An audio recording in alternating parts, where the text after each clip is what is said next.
Girl, you're a better woman than me because I would never. What? Not me, bitch. And I'm only saying alleged because with Dulas, guys, he tells her that he's grown up now and he wants them to try again.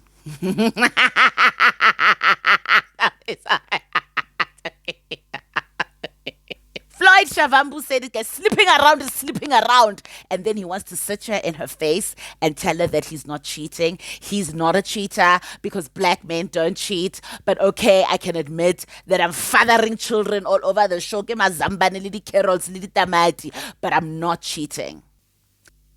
But you want to build two households. These are the interpersonal skills you've got. That's the best you got. When are you just out here running the streets, doing your own things? Basically, nakidibona ko TV. Or nakidibona when we're shooting a new season and it's just lights, camera, action. This is where you're then rolling out some children and rolling out some new wives. That is her reluctance to have a child that led him, poor lamb, out into the streets to have a child. And he's like, but at the end of the day, like, did you die? Who died? Nobody died. We are still alive together.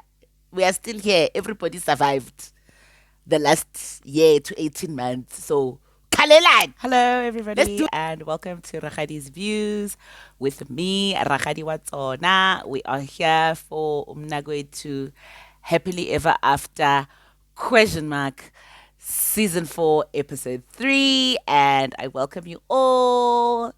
It's me, Rakadi Watsona. Latiba, Rakadi, guys. I think I don't even have to explain myself. Let me just stop even wasting the time about, what happened today. But I will say, DSTV stream, guys, uploaded this show late. Nikki came said it's a Thursday. After it played, I was going to watch it. I was going to record it. I think it only got up on Thursday evening. And then weekend, I was also out with other children. Nkija youth, khanyane ka fucking knife, every once in a while. So I realized that, like, okay, I cannot let the next episode play this week without me recording and releasing this review. So thank you to everybody who has been patient, for everybody who is returning to the channel. Welcome back, and thank you for your continued support, for continuing Rakadi in, guys, his strive for consistency while just embracing and accepting my humanity and the fallibility that comes with that. For all of the new subscribers and the new watchers and everybody who just clicked by accident, welcome, darlings. This is Rakadi's Views, where I give you my views on the reality shows that I am watching. And we discuss, it's sort of like long form reviews. But today's episode, well, not today's, but episode 3 was not super, super meaty. The one that's coming, episode 4. It's the whole cow. I'm ready for that episode. But we will do this week's episode, and let's just get right into it, actually. Welcome. If you haven't subscribed yet, please subscribe and hit the notification bell button, because clearly you cannot trust me to be uploading consistently on a specific day of the week, every week at the same time. We strive, but we are human. Let's get into it. Welcome. Get strapped in, get a drink, do your work, put this on your Bluetooth speaker as you are cleaning the house, as you are driving to wherever you're going, and let's get into the mess. Yam Mnakwethu. So we open up, and Uqondanisa is going to visit Samantha to go on bended knee and beg and plead, baby, come back, essentially. So he gets to her house. Samantha is giving him the cold shoulder, not being friendly, mungle in the face, letting him know that by the body language that, like, she's over him. Gets her to the house. Gondadisa tells her that, he's come to basically let her know that he still considers her his wife. She rolls her eyes and she laughs, as do the rest of us, because what? Season 3, you're nah. Anyway, He tells her that he's grown up now, and he wants them to try again.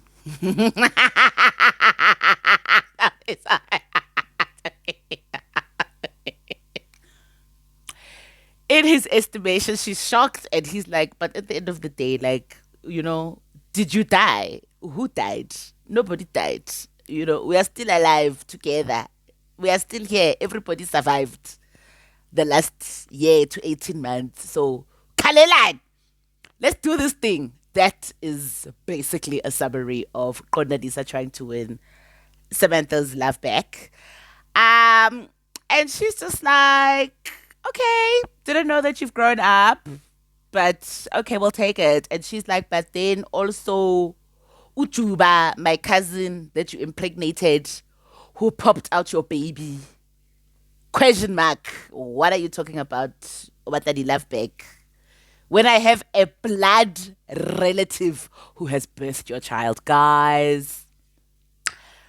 Kondanisa's answer is that yes, yes, yes. He's aware of that, but he just wants us to move past it. But for now, let's just focus on us, baby. Mina nawe. Let's not focus about that. We'll move past those things. I too want to move past those things. I too am hurt. But for now, let's focus on our love. Then Kondadisa is just remarking in his diary sessions about, how he can tell that Usamantha, she still loves him and the fire of love hasn't died out completely. And unfortunately, I think I might be agreeing with him because the way Samantha girl, the way she was giggling and betting eyelashes in her diary session, and also when Kondadisa was leaving, she first made it seem like she wasn't going to walk him out. She was like, show yourself out. The same door you came in is the same door you can leave. Trying to do all the things to let this nigga know that like I'm over you. Leave the same way you came in. I'm not even going to walk you out. In the end, she walks him out there by the gate. Kondanisa's trying to do some lovey-dovey, put his arms around her. She's like, no, Kondadisa, stop, stop, stop. Don't.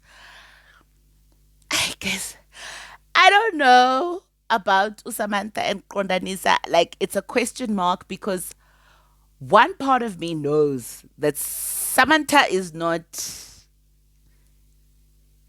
She's an intelligent girl. She's an intelligent woman. So, but also she's a human being dealing with a man in daughter. So, I really don't know what to actually make of this. I'm confused. I'm getting that she's confused, and that is confusing me because I watched what we all watched last season. But once again, as I said, you all know the mantra, the things of two people. So I don't know if this is something that she's putting on to keep the show going for a whole season, in terms of, I don't really want him, but like subconsciously and through my behavior and my actions, I might. I don't know. But let's see where it goes. Next, we go to Dulas's fourth potential wife, because I will always count, guys, Umadlamini as Dulas's first wife. Okay? She is gone, but she will always be remembered. She was still his wife when she died. So, fourth potential, Tabisile meets up with her friend, invites her friend to the hood to basically update her on this relationship. It was really like a filler segment. Nothing much was happening. We find out that Tabsile and Dulas have been, on and off, in and out relationship. From her part, she says, it's on and off because Dulas will lie and be dishonest, and she'll take him back, clearly thinking that now he's not gonna lie. I mean, go ask his other wives about who Dulas is. But okay, Wabana Okomaratong, she's young. She tells us that she hasn't actually told anybody in her family about her pending alleged polygamous marriage to Dulas. And I'm only saying alleged because with Dulas, guys, you can't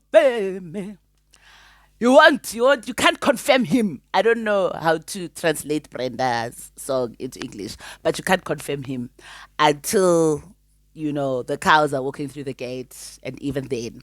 So she hasn't told anybody in her family that she's in this relationship with this person, Oreng Obatomotsetsa Magadi, and make her number four. And she suspects that her dad already is going to be very, very much against this relationship.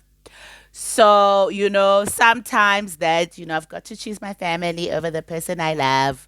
Inale Romeo and Juliet, which just adds spice to the toxicity of these types of relationships. But we'll see. We'll see how it goes. I think for me, it just seems like she's also very young. And she's making these comments, about, which of the wives that are still there, is she afraid of, who's she not afraid of. But like for her, she's forging ahead forever, yeah, nah, not backing down from a good thing. So, go for it, girl. We will watch on our screens and see how it all unfolds. Next scene, we have Upindile, who is Sandile's. Now it's confirmed that she actually, they did. So I'm going to call her Mamkulu for now, even though it seems like they haven't finished everything. The way that she puts it, it was a deposit. The 5 cows were a deposit. So, but for the sake of us understanding what's happening in the storyline, Pindile, she's the first wife. So she goes to visit her sister.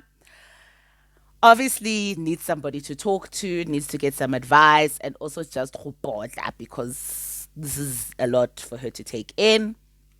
And she basically explains to the sister, that the situation is that Sandile is telling her that the reason he went out and had a child and a whole relationship with another woman is because Sandile and her Pindile had decided to wait when it comes to having children. And so, because she, I think, was waiting probably for him to marry her completely and fully. So, the story that he's telling us and spinning is basically that it's her reluctance to have a child that led him, poor lamb, out into the streets to have a child. And because she denied him, he went and he had a child with somebody else. And so she tells her sister then that what he's now saying is that he's not going to finish her lobola until she gives him a baby. And the sister was like, straight up, this Negro is trying to trap you. Can you not see the cage that he's building around you and for you? Because he wants you to give him a baby in the midst of all of this wahala of mamngane with a baby. And I think it's the sister sees that, like, once you have this baby, you are tied to this man for life. And that is exactly what he wants. And the carrot that he's dangling in front of your face is that I will lobola you and I'll do the right things once you pop a baby. So, hey, Pidile even says, she's just regretting getting involved with Ipinga. It's rough. It's rough, girl. What was she doing? Where was she going? But, you're in love, girl. What are we supposed to say? It was love. And so the sister's also reminding her of, like, if you really want to stay in this thing, you also need to understand the implications of the fact that this is a Zulu man. And this second girl, potential Mamngani, has birthed him a son, and this is his firstborn son. So in Zulu culture, it means something white. Zulu people who watch me, please can you tell me what it means in the comments? But from what I understand in, like, generic African culture, ke mojalefa, the firstborn son, it's the biggest, it's the greatest.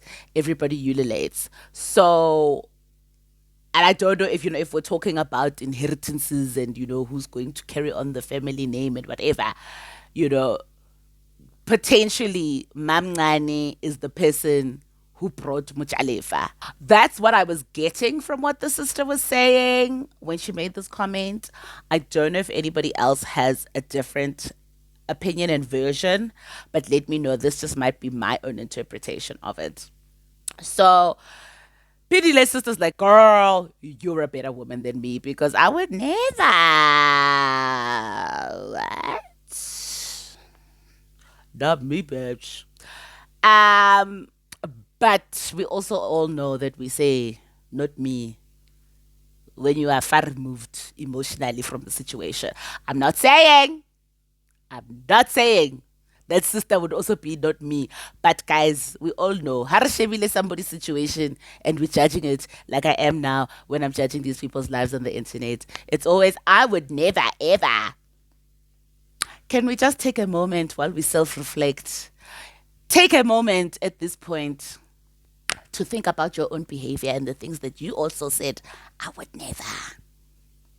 And you never evered all over the show and in secret without telling the people who know you. Okay, we've all been there. We've all been there.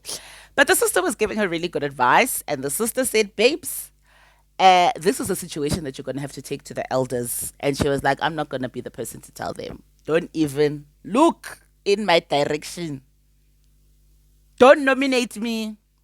And these, you're going to have to go and tell these people yourself. So Pindile is asking, okay, like what happens now with regards to, the 5 cows? Do those get refunded or, what must happen? Like, and who does the refunding? And the sister was like, listen, whether his family is going to want the refund, we'll do the refund. If they don't want the refund, they don't want the refund. The sister was just like, the main thing is like, girl, I just want you to see what's happening here. It's just a game of trap. This person is playing games with you. I would never. Get out while you can. Sister was even like, you're young, you're unattached, you're pretty. Yes, he's stuttering you all over the television, but at least let the men, then daughters of South Africa, see you in your husband on television and just see how cute you are. Throw your eye, okay? Throw your eye. This one, leave him. That's basically what the sister was saying. So Upindile says, she's also going to start looking for a new man. But she also didn't seem too eager at the prospect of having to tell the elders. So I'm not really sure why. And to be honest with you, I'm not sure if she will leave him. I don't know. That's yet to be decided. Guys, in these matters of the heart, people can say a lot of things with their mouths. But also in general with life and all of life's experiences and decisions, the space that exists between knowing better cognitively and doing better through the actions and decisions that we're taking in our lives, that's a very big space that exists between those two places. So we're going to see as the show progresses if Pindile is actually going to leave him the way that she says she will. And based on Sandile's behavior, girl, I sooner rather than later on that one, because this person, Barinki Sandile. Anyway, we move on to the next scene where Kondanisa's meeting with Mnakwethu. Finally at the restaurant that she had suggested they meet at because she was not letting him into the yard and into the house the last time he came visiting. He organizes for them to meet at a restaurant in the evening. You can tell it's winter because people are wearing bomber jackets. They set them up outside. Mnakwethu sits down. First thing, she's just like, why are we sitting at a restaurant like this at night in this weather? Setting the tone that she's not here for the shirts when it comes to Kondanisa. Hi, they bring the food, which is like, I think, a burger, chips, maybe some fried chicken or something on the side. And she's like, what is this food? He's like, no, it's the food I ordered. She's like, I'm on a diet, get exercise. Hello, South Africa. This body, this youth. My girl, Mnakwethu. She entertains us. So yeah. He was caught off guard, Kondani. So you could tell because he was like, this is not the reactions and the reception that I was expecting. He's being met with animosity. He's being met with aggression. he's being met with, I'm not going to take any of your bullcrap, Negro. That's what he's being met with.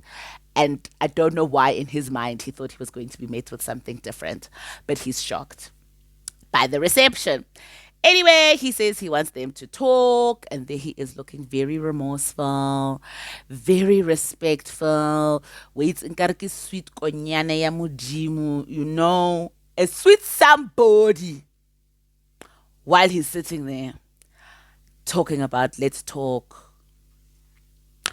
He says he wants to pick up the conversation, where she was talking about leaving him. And she asks him, she was like, well, did I ever cheat on you? Did I ever betray you? Then he's got the liver to ask her, well, did I cheat on you? Really? Really? Clearly he's getting defensive, and she's like, Kondanisa, how many children do you have outside of the children that you and I have? Then he says, yeah, fine, they're there. There's lots of children. But you still want to sit there and be defensive and claim that you've never cheated. Whatever it is that you're calling it, we are in this situation because of your actions. So, he then says that from the beginning, when they met, she fully knew and understood that he comes from a polygamous family. And she tells him, I also came from a polygamous family, Negro. Like, Lena, also me. But I didn't sign up to be disrespected in the way that you're disrespecting me. And, then she also says that she asks about the child, that like now there's a child here, referring to, I suspect, either Juba, Samantha's cousin's child, or even Mazwite, who was the third wife who went back to KZN. Her child also, I don't know which child we're referring to, because as Kondanisa admitted, they are several, collective. So I don't know. But anyway, Mam Kunu asks, what's happening with the child? He says, no, the child will live with my grandmother. The child's going to be part of the family or whatever. You're also going to, love and care for the child. And she was like, who? Me? Do what? Mom Kudu was like, no. That girl can't be walking around here spreading her thighs open with the expectation that I am going to accept and love her child. That is not my role. That is not my responsibility. Ngingenaphi in the issue of this child? And it's a valid question because she had nothing to do with it. Then Kondanisa makes the idiotic comment of, well, who is going to have his children? And then that's where Mam Kunu stood up and she was like, I've had enough. Kimo. With the things that you're saying, the rubbish that's coming out of your mouth. And she was like, Kondanisa, not once did you ever come to me and tell me that you feel like you need to have more children or that you want to take a new wife. When are you just out here running the streets, doing your own things, basically nakidibona ko TV, or nakidibona when we're shooting a new season and it's just lights, camera, action? This is where you're then rolling out some children and rolling out some new wives. She was like, even if this was Istembu, when did you sit down with me and tell me that you had these needs and these requests? Yeah, no, she was angry. She was angry. Then Kondanisa has delivered to in his diary session, talk about, the way Mam Kunu talks to him. She talks to him so harshly, and he doesn't really appreciate it. That's not right. On a normal day, yes, both parties are contributing to the dynamic of the relationship. But I think what grinds my tits more than anything else with Kondanisa is that there is never accountability. Even when he had that whole conversation with Usamantha, there was no apologizing. There was no responsibility he was taking for anything. He didn't bring out a statement of account. gore ke ntse 1, 2, 3, 4, 5. No. It's just, let's talk. Let me try bribe you with some sweets and some nice food and maybe tell you that you're pretty and that I still love you. And then we should be coming back together. You see, are those the types of actions I'm asking? Are those the kinds of actions of a grown adult man trying to fix a family? Because now I think go bribe motho ka di-sweets le sorry le I love you, let's move on, for the types of things that you,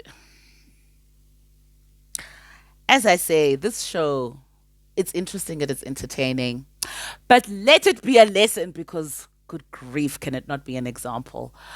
But let it be a lesson.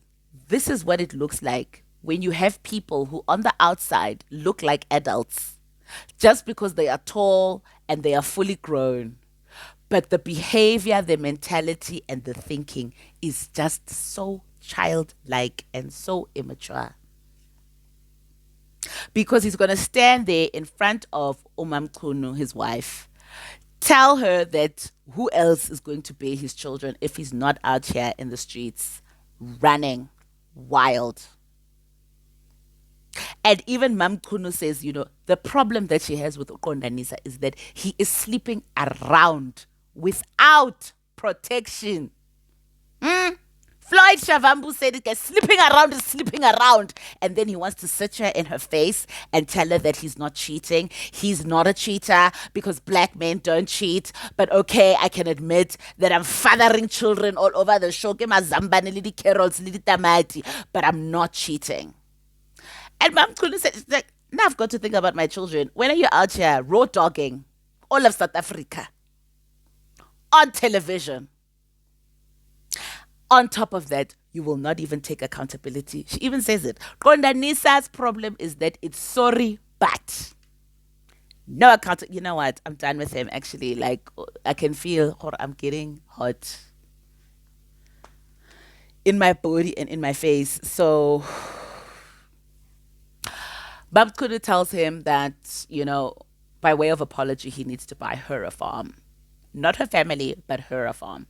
Obviously, he's shocked and he's like, what are you talking about? In his diary, he says, he's probably going to die first before he's even got the resources to buy a farm, which is obviously something that Mamkunu knows. It's something that we all know. The farm is probably never going to happen. I think that, yes, Mamkunu to a certain degree would appreciate some accountability. I don't know if she'll get back together with him. I hope not. But I think the thing about Umamkunu, I'm not sensing that there's love for him. I don't think she's in love with him. I don't even think she loves him like that. But Mamkunu does have a very great sense of duty, which made her a very good wife. And so I don't know if it's that part that were he to actually take responsibility and be accountable and shaula all of the people that he needs to shaula, because here, Rondanisa needs a farm full of goats to really be getting it right with the people that he needs to get right with. Question mark. Never say never. But for me, I don't get the sense that she would take him back like that. But I don't know. But people are motivated by very different things. So long story short to say, I think Mamkunu's sense of duty might bring her back into the fold. But Kondanisa is going to have to come back harder. Like, if he really wants these people. And I'm not sure if he really wants them out of, and both Samantha and Mamkuna, I don't know if he wants them out of a deep sense of wanting family and because he truly loves them. I suspect that the driving motivator for Kondanisa doing this is, number one, to have a storyline for this television show. But number two is his ego. I think the fact that all of the women in his life have left him is something that his ego is really grappling with and struggling with.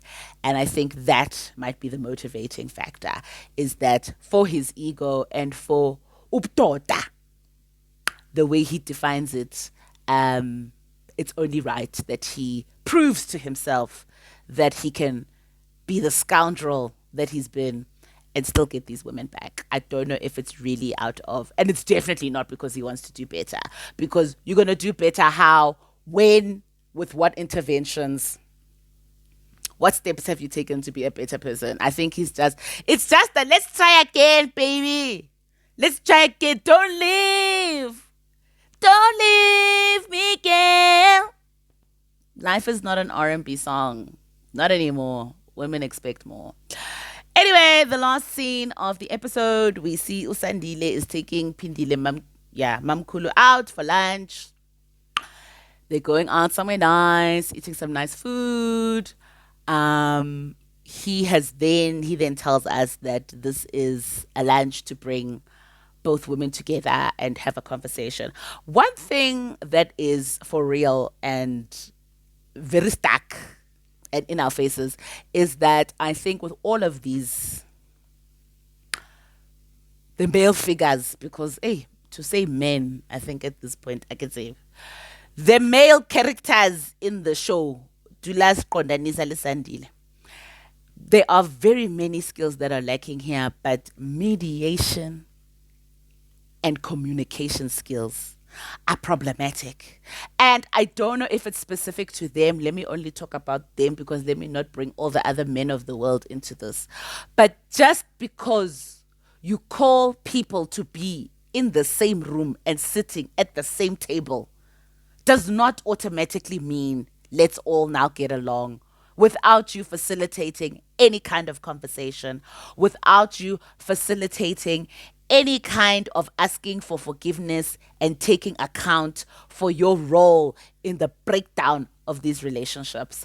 I don't know. These three guys just seem to think, if I just call them together, sidlinyama, everything will be fine. They'll get along. And because I said don't fight, they will not fight.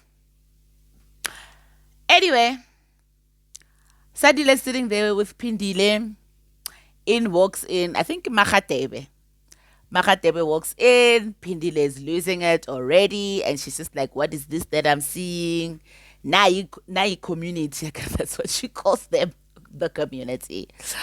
She's not here for this. Pindile then stands up. You can see Sister Girl is getting ready to fight. Mnakwethu is also like, what's going on? I haven't even sat down. Like, everybody's looking to Sandile Uguti.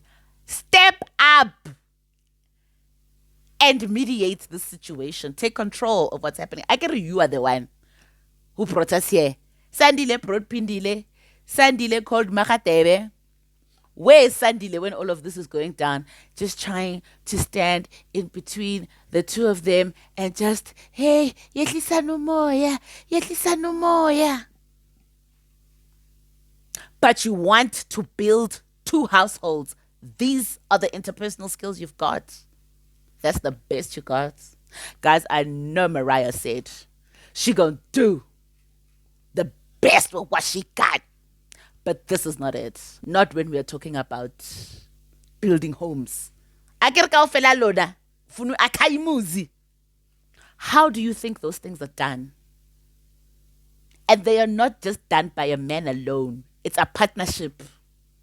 You can't be building a home without the buy-in and the input of the women who will help you to build that home and take care of it and nurture it. Why don't you guys understand this? Anyway, all hell breaks loose.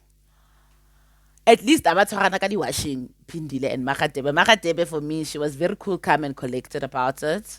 And for me, at least, she was directing the questions to Sandile because he was the person who invited her. Pindile then, umalathela ka dithapa. Mnakwethu, and then Mnakwethu was like, but why are you insulting me? What's going on? Pindile grabs her drink, throws it. She was trying to crack Sandile's head open for real with that glass. And she was like, I'm so upset that I even missed. I'm going to reference here a statement that was made by Sandile's brother in the previous episode, where the brother asked him, does this woman beat you up? And I think perhaps, I don't know if the brother was asking that question seriously and really, or maybe it was in jest. But based on what's going on here, question mark for me too, because it didn't seem like it was very shocking for either Usandile or Pindile.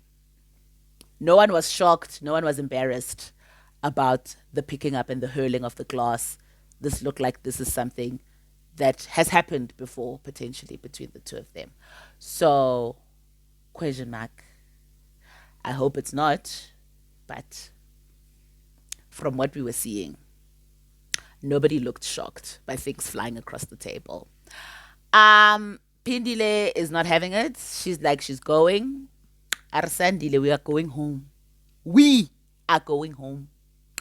Sandile goes and he gets his jacket. He's walking out with Pindile. Mnakwethu is like, for real, ninja. You called me here and now you're going to leave me here. And you're leaving with this person. But also Mnakwethu, who did you think he was going to leave with? But at the end of the day, actually, it's a mess. It's a mess. It's a mess. Because Pindile is, married. He's also taken out Magadi for Mnakwethu. So at the end of the day, these two people are two wives. Pindile doesn't even know it. It was a disaster. So he walks out with Upindile. They get into the Uber. There she is telling him, get in. Time's up. You had your fun. Get in the Uber. They get in the Uber. While they're in the Uber, Sandile's like, no, he doesn't like how she behaved. And he actually doesn't want to go home with her. Tells the Uber driver to let him out. He gets out before the Ubers even left the restaurant parking. He gets out. Uber drives off with Upindile. Sandile goes back to Mnakwethu. Mnakwethu was like, no, bruh, like, leave. I get you left with her. Like, why are you coming back to me? Go. Then he's like, no, he just wants to check in on her. And she was like, no, like, how are you going to invite me to a place and then you leave me here? And this is also the reception that I get. And she's like, how would you like it if I invited you somewhere and a fight erupts and I leave with another person? He's like, no, I wouldn't like it. Obviously, he wouldn't like it.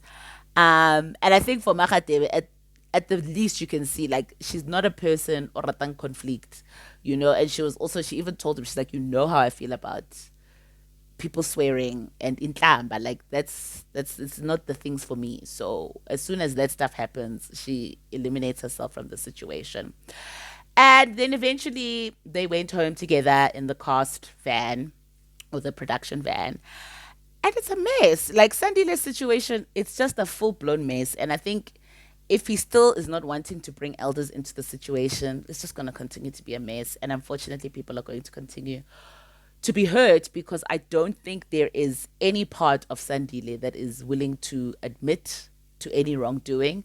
I don't think there's any part of him that is even looking for forgiveness or thinks that anything that he has done is wrong. He can admit gore ke gamors and ke mess, but ngindoda. And that's all I have for you for episode 3 of Mnakwethu. If you made it to the end, well done. And thank you so much for watching the whole review and the whole video. I hope you enjoyed it. Put your comments down.